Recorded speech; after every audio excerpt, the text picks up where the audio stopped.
hamısı acınacaqlı gündədir. Pensiya almırlar, iş yeri yox. 3 oğlum var, heç birinə iş tapa bilmirəm. Hamısı oturub aşağı. Nə olsun, getdi əskərliyin çəkdi, gəldi.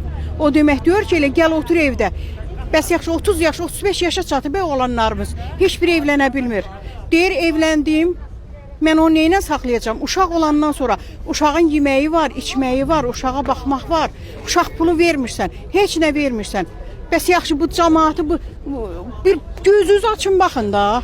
5% dolanır. 125 deputatımız dolanır. Ondan əlavələr, nazirlər, hamısı məmurlar dolanır. Bəs bu cavanlar, baxın görün, bütün cavanların hamısının üzündən nə yağır? Kədər. Heç birində bayram ruhiyyəsi görürsünüz bu boyda bazarda. Kimdə görürsünüz? Heç kimdə. Heç kimdə bayram ruhiyyəsi yoxdur. Hamı fikirləşir ki, necə eləyim? Hamı bir-birindən o onu alladır, bu bunu alladır, o çəkidi alladır, bu qiymətdə aldadır. Amma yazıqdır bu bizim cavanlarımız. Bugünkü gündə nəyə görə biz ayaq üstə gəzirik? O ölən şəhidlərimizin ruhuna görə.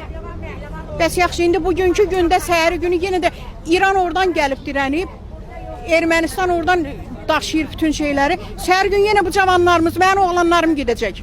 Yaxşı, mənim oğlanlarıma nə verib bu vətən? Nə verib? Uşaq böyüdü, uşağın gözünü 3 dəfə əməliyyat elətdirmişəm, hər yerdən borc alıb elətdirmişim. Dövlətin mənə imkanı yaradıb, nəsə bir köməkliyib yox. Amma bugünkü gündə kimi işə qoyurlar? Harda iş yeri var? Cavanlar, universitet qutaranlar Basmoyda hamısı kələm satır. Niyə? Çünki iş yeri yoxdur. Heç yanda, hamısı cavan uşaqlar da, hamısı qalıblar işsiz. Gözləyir ki, nə vaxtsa 65 yaşımız olacaq, torpağın altına gedəcək, onda deyəcəklər, vay, bunun bir ay qalmışdı, bunun pensiya vaxtına. Çox pis vəziyyət. Getsin bizim deputatlarımız, bir gedib baxsınlar, görək. 60 yaşa qədər indi yaşayanımız var, hamısı torpağın altındadır. Bir dənə gedib qəbristanlıqlara baxsınlar da, qəbristanlıqlar dolub hamısı.